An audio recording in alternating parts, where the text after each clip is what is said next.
Live and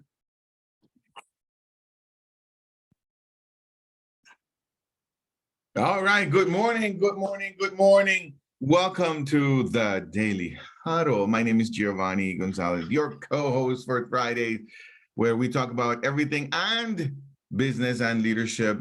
I am happy to be with you.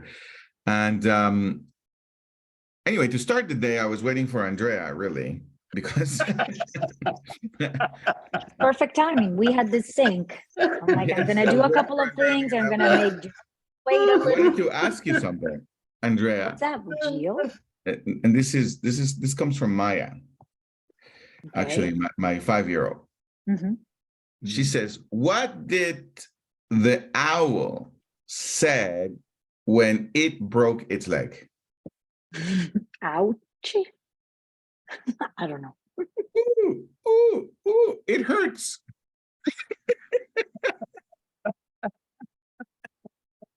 Okay, Maya. See, that's what Gio does. He comes up with these things and then blames it your on. daughter. Yeah.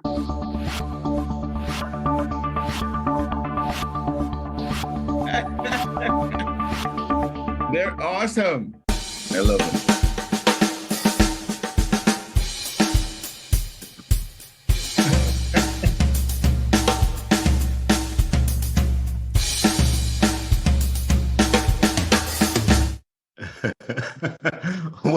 Welcome, and good morning. This is your Friday morning conversation on leadership and business.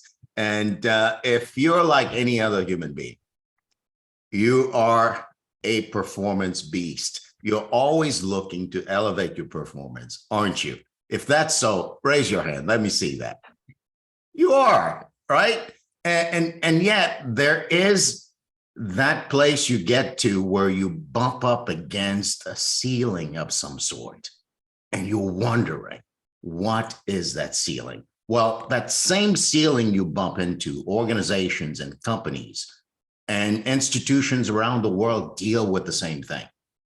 Today's conversation is meant to introduce us and you to what we call the number one barrier that most leaders face when they're looking to elevate the performance of their teams. But before we get into that most important question, I have 3 to 5 very important questions dealing with our presence here. Good morning, Andrea. Good morning, Saurel. What time is it? And who will you hug today? Now, I'm particularly interested in your answer to the second question. Oh, okay. The time is now. The only time. It's the only time, Saurel. Who am I gonna hug today? That's an interesting question. I think I'm gonna hug my daughters. I spent time with them yesterday, and I'm going to spend time with them again. So I'm gonna hug them. After, of course, I hug myself. You know, it's all about me. It's all about me. I hug myself, and then I hug my daughter. Now, here is the deal. Whether you know it or not, it is always all about you. Oh, totally. It's all about me too. Thank you, Andrea, and welcome. Good morning, Chase. Good morning. Brother, where are you? Grande. I'm here. I'm right here where I'm supposed to be. Right here. Right here. And what are you grateful for? I'm grateful for forward motion today. That's my succinct answer. Forward motion. And thank you for being here, Chase. And I'm joining in with you. I'm grateful for forward motion. It's great to see my dear friend and mastermind, Stan. Good morning, Stan. Stan, tell me. Good morning, Mastermind Saurel. Good morning. How are you, my friend? I'm just exuberant. You know, I'm exuberant today. That's how I am. That's how I am. I am the way I say I am. And you are the way you say you are. There's a particular powerful context that these 3 questions create. Giovanni and I love to say that the way you begin your day gives you the rest of your day.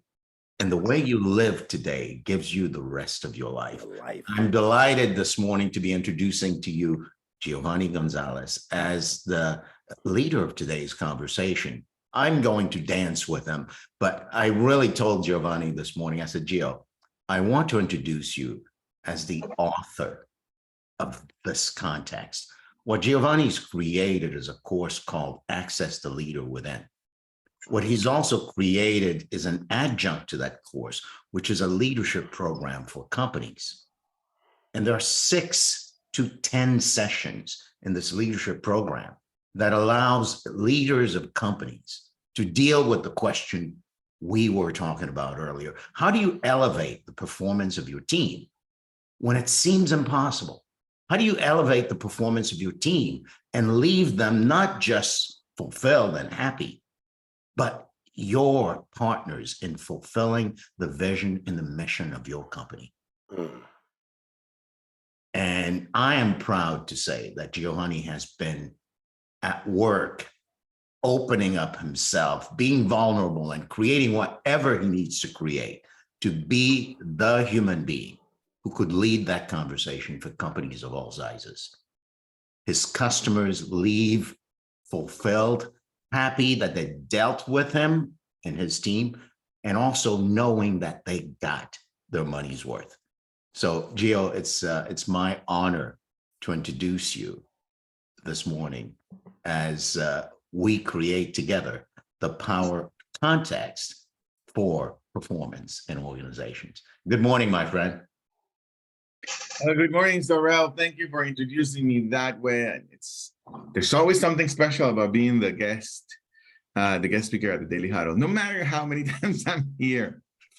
So yes, so Saurel, we're going to talk about a little bit of business leadership and performance, right? High performance, right? And so depending on where you are at work, maybe you work for yourself, or maybe you do have a team, or you work for an organization. No matter what you do, you deal with people, right? And for the most part, there are 2 things that you're constantly trying to do. You're trying to elevate your performance, right? To get yourself in action constantly, and develop some mastery around your own emotions so that you can create discipline for yourself and you can be in actions aligned with what you want, right? There's that. For the most part, high performers, people like you and I, wake up every day looking to master our own humanity, right? So we can have our own discipline. And then there is supporting others or being someone who positively influence others so that they can also elevate their performance. Does that make sense? Yes. Everybody, yeah, makes sense? That makes sense? Yes. Yeah, very good, right? Yeah, makes complete sense. Right, because if you only do it by yourself, then your income is really, really, really small. Because there's only so much you can do by yourself. So your income is really small. Maybe you get to 6 figures, maybe, but that's maybe, right? But if you have a team, then that's where the magic happens. And making that transition for most of us, for most people, really, really takes something. Now, having said that, where we're going to dive in is what we say, Saurel and I say, is the top 3 blind spots. I don't know if it's your number 1 blind spot, definitely number 2, or definitely number 3 blind spots when elevating your performance and the performance of others. Now, let's concentrate a little bit on elevating the performance of others, helping other people be their best. Now, if you work for a company, right, and I'm going to share my screen, Saurel. And so let me share my screen. This is what companies will do if you work for a company to elevate your performance. Let's see. Can you guys see my screen? Yes, we do. Awesome. Okay. So this is what companies do to elevate your performance, or you can see that they do to elevate their other people's performance, or this is what companies do to elevate people's performance, right?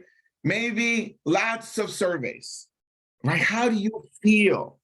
Lots of surveys. How are you feeling? How do you see your leadership team? How do you see,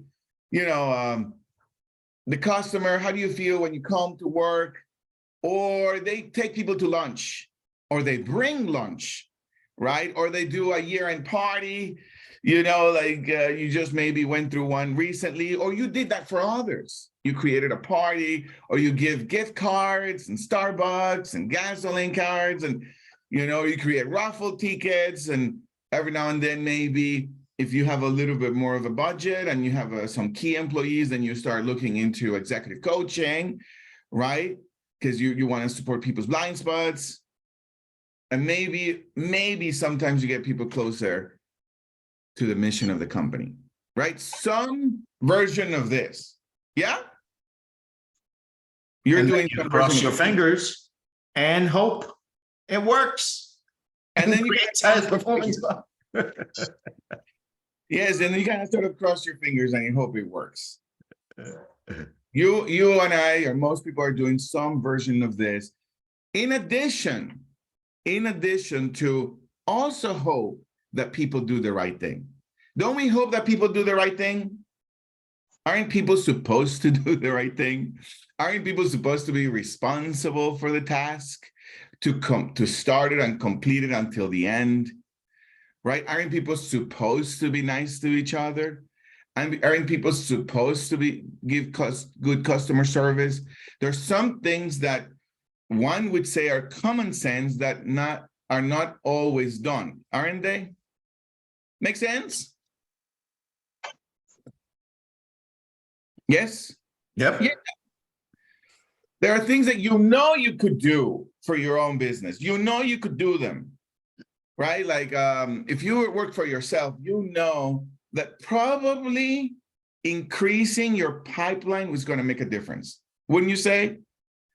Like, don't you know that? Bigger pipeline, more contracts. Bigger pipeline, more results. No pipeline, no results. But then we do something else.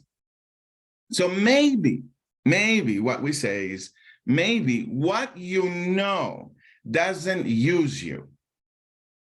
Maybe what you know doesn't use you. Something else uses you. This is some consideration, right? It's not the truth, the capital T, like Monica likes to say, but something to consider. You know, when you look at your life, you could see yourself going in many different directions that are not necessarily aligned with what you want or what's on what you have created or the goals for 2023. They go in a different direction. But it's not that you don't want them. It's not that you're not committed to them, you know, or if you get connected emotionally with your goals, you know, sometimes you do get connected with your goals and you create a big purpose and a big why for why you do what you do and why you do them for your family. It's not like you don't care about family or your children or your legacy. No, you do. So, however, you can find yourself in a different direction, taking different actions. You could see it for yourself, right? Can you see that for yourself? Yeah. Put a one in the chat. If you know exactly what you want to do, but you don't do it, you do something else. Isn't it like everyone's life? Yeah, right? Yeah. Well, then if you do it, then other people do it too. If you work with other people, they're going to also do it. And so that's kind of the complexity of being human. And there you are, and there I am trying to make it, hoping that people will do it, will take actions correlated with what they want. The good news is that sometimes we do it. Sometimes we do take action correlated with what we want. That's the good news. And the also good news is that there are some teams that they're really high performing. They're constantly in action with what they're committed to, with what they said they were going to do. Some teams really aren't. So what are they doing? What is their secret sauce? That's what we want to dive in a little bit. And Saurel and I say that the secret sauce is that for the leader, it is not in their blind spot. They're another way of saying it, they are aware of the context in which everyone is operating. They're aware of the context in which everyone is operating. So I'm going to share another screen real quick. Another, let's see, another one here. Can you guys see my screen? Bright and clear, Gio. Yes. Okay. Yes, Gio. Yes. Okay, you guys see the circle on the line? Yes, Gio. Mm-hmm. Stan, Yes, I see it. real quick, Stan, what is it that you see? Language shapes everything you see. And what I is see that symbol? What is that for you? What is that thing you see? What is that for me? Yeah, what do you think that is? It's kind of weird, man. In one way, I can see several different things. I guess the first thing comes to my mind is that it's an eye on an orange background. But the other thing is it's an opening, like almost like a keyhole. Yeah, right? Anything you want. If I don't give you some context, you know, an eye or an opening, right? Chase, can you see the screen, Chase? Yes, I see it. What do you think that is? What would you say that is? I'd say it's a straight line, and I'd also say it's the half of a plus sign. Awesome. So thank you, Chase. Thank you, Stan. So I'm gonna say something real quick. Without context, without saying something that shapes what you see, whatever you say is the truth. Whatever you say is your truth, right? So now imagine you have a company, right? And you have people to work that you work with you. Without giving them the context for the company, the context for all of it, they're going to make a conclusion of who the customers are. They're going to make a conclusion. They're going to come to a conclusion of where the future is going. They're going to come to a conclusion on their own, you know, on the purpose of the company. And it's going to be all wrapped up around what they want for their lives. So it's going to be some context, whatever they say is going to be some survival kind of answer. Does that make sense? Without guiding the context, without guiding what people see, whatever they say is true and it's valid. Now I'm going to say something real quick. Stan, what you see in the screen, it's a fruit. What fruit that is? It's an orange. It's an orange. Now, Stan is an orange, Chase is an orange, Andreas is an orange, Saurel is an orange. Now we're all looking at an orange. All of our thoughts, all of our actions come around whatever an orange is for you.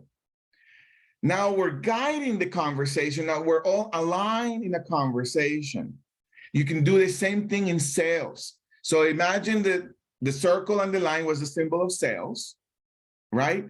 And so you ask people, hey, what are sales for you? And people, more often than not, they will say, well, sales is when they really look, they would say, when they're authentic, sales is something that people do to manipulate. Sales is something that people do when they are, we don't have an education. Sales is something I don't want to do because I don't want to be like someone who needs you. So that's a context that people come with.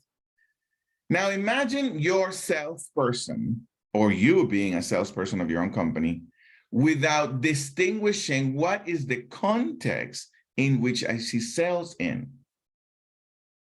So absent of you distinguishing that, then you're constantly resisting, avoiding the actions that lead to more sales. Does that make sense? Are you guys with me? Makes sense to me, Gio. Saurel and I are being overambitious here. It's a conversation that takes about 30 hours to get to before we even have it. But we wanted to give you a seed of, to leave you with the seed of you visiting what is the context in which I am operating in my life. What is that context that gives me my sales, that gives me my actions? And in that seed, you'll discover what is using you in those areas that you want to shift. Saurel, anything you want to add? Yeah, I want to just play a little game very quickly by saying something to Andrea. Andrea, remember that circle that Gio showed with, Yep. With something inside of it? If I say to you that everything inside that circle is numbers, what must you now say is in that circle? A 1. Exactly. And if I say to you that everything in that circle are letters, what could you say is in I. that? Perfect, right? So just to add to Gio's point, is that as leaders, you get to shape what your team members see by creating the context inside of which they operate. And that's good news, bad news. Whether or not you shape and create the context deliberately, there is a context running the show. And that's the point of this conversation. There is always something running the show. Well, then you better shape what's running the show. And in this conversation, Gio and I are saying, you have the power to shape what's running the show by shaping and creating the context for your company, your life, your relationships, you name it. Questions, comments? Yeah, buts.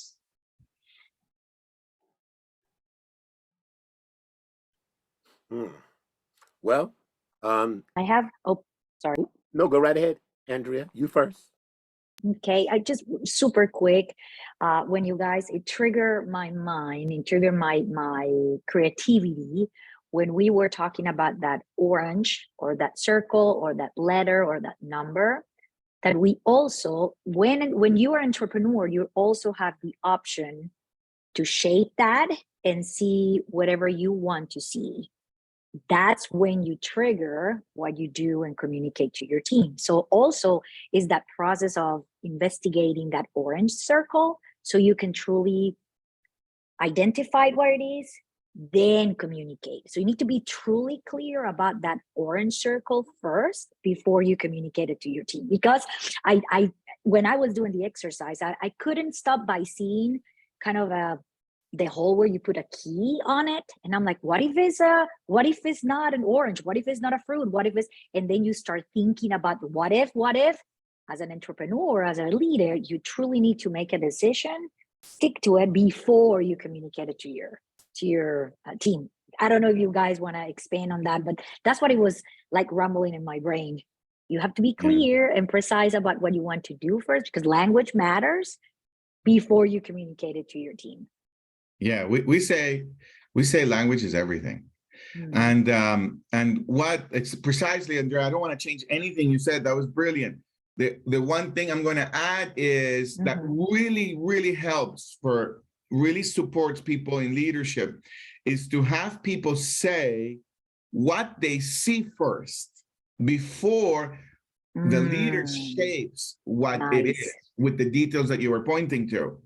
Got it. Because absent of having people say it, they're going to say, no, that's not an orange. That's really a key holder. But when they say it, they're like, they have this permission to shape what they're actually seeing. And then you can give direction to the company. Yeah. Anything you want to add, Saurel? No, that's that. Let's get to Lela. That was great, Andrea. Good morning. Awesome session.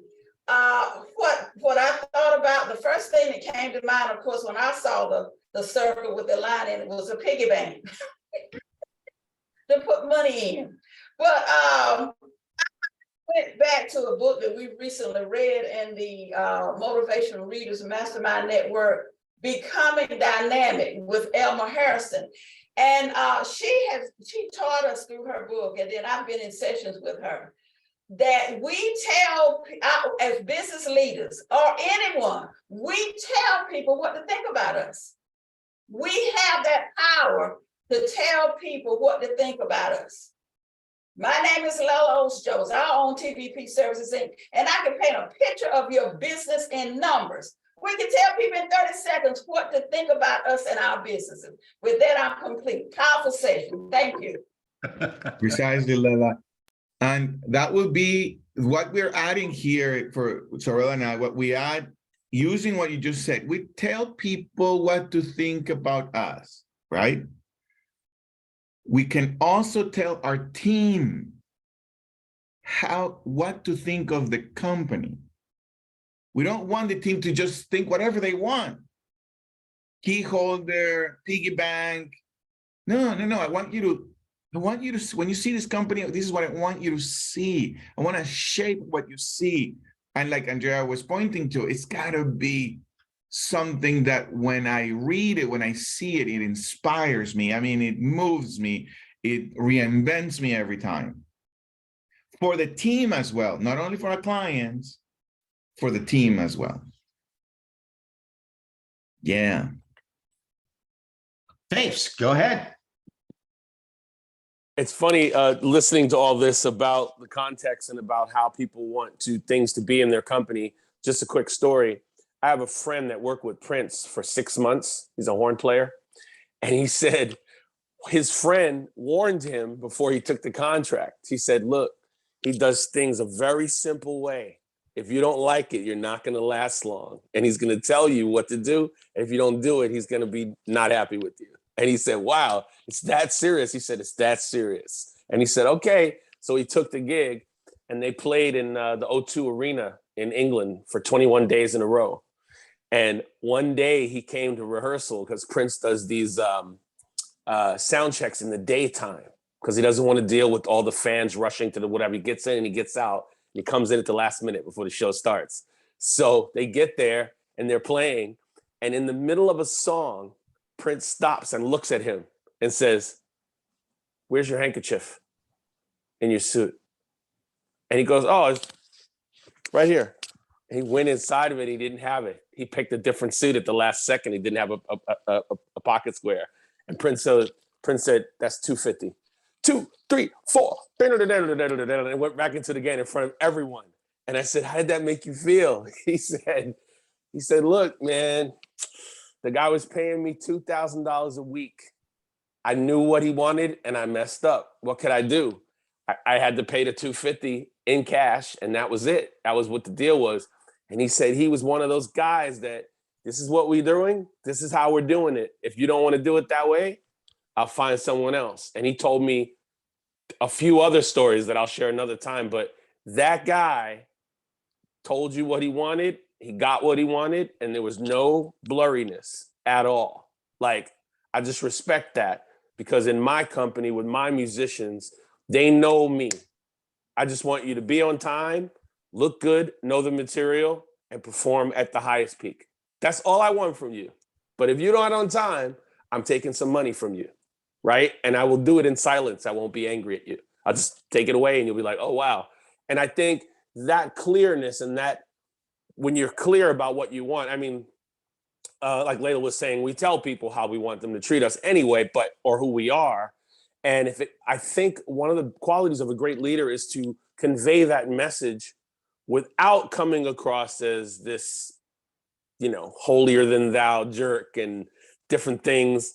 I've learned from the great masters, from Ray Charles, from James Brown, from Prince, who were just dangerous, the stuff they did. Finding people on stage with numbers. Oh, that's 10 right there. You messed up. Like just craziness. But I appreciate it when someone can do it successfully and smoothly without burning people. Like, these are the rules. This is what we're going to do. This is what our company means. Can you handle that? No? Yes. Okay. And sorry. We got to move on. Yeah. And who are our clients?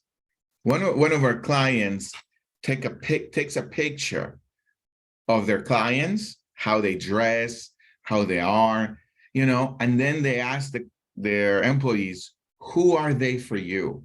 When you see these clients, what do you see? And then they say whatever they say, and then the owners say, well, I want you to see a family. I want you to see that they're working really hard. I want you to see, and so they shape, the owners shape who the client is for the employees in a very, very powerful way. They're not just people who walk in the door, they're families who are working hard. And that's how they have probably the best customer service in Atlanta in their industry. Saurel, I know it's 9:32. You know, 9:32, but we're gonna give Rashida a quick minute. Come on, Rashida. Good morning, my family daily hunt. This is Rashida from PA, and it's funny. I am so happy that I was in this session, because as an entrepreneur and a person that managed vacation rental here in the Poconos, it's amazing how we really stipulate what we want and what we pay for, and the service that we really, and sometimes it's not even the pay, but the motivation that you give that person that work with you. And I always say to my workers, you don't work for me, you work with me, because if you don't work with me, you're going to work against me. And one of the things that I really learned with able to maintain my vacation rentals that I manage, because I manage vacation rental and I own one of the vacation rental that I manage also, is that I wanted to stay in the market as 5-star. When when I see that my vacation rental is saying 4.5 star, I say, oh no, that's not mine. That's not mine. That is one of the things that when I have the girl them work with me, I say, listen, I want 5 stars at all time. If not, we're going to pay the consequence. And he said, how we pay the consequence? When I discount hours of your paycheck. And trust me, if we stipulate that, and this is one of the things that I take away from you, Gio, this morning, that number one and that ELA, that high, it's what we really emphasize in what we give out there. And trust me, I don't go for less than 5 stars and my cleaning services are my management service, what I do here in the Poconos. And with that, I'm out, but I'm still here. Thank you so much, Gio. Good point. Good point. All right, Gio, you have the final word, my friend. Thank you, Rashida. Well, thank you all for being here. This is hopefully a seed that makes a difference in your journey, in your leadership. I love you. Have a great weekend. And go. 8 tenants. Do you want to go for the 8 tenants? Yeah, go forth and create a context for your life with the 8 tenets. Love, laugh out loud, eat mostly plant-based, stress less, give, sleep, move your body, yes, stretch, and check yourself before you wreck yourself. This is our show. We'll see you Monday morning. Blessings. One love, guys. One love. Thank you. Thank you, everyone. Bye. Love you all. Love you all. Awesome session. Thank you. Bye-bye, everybody.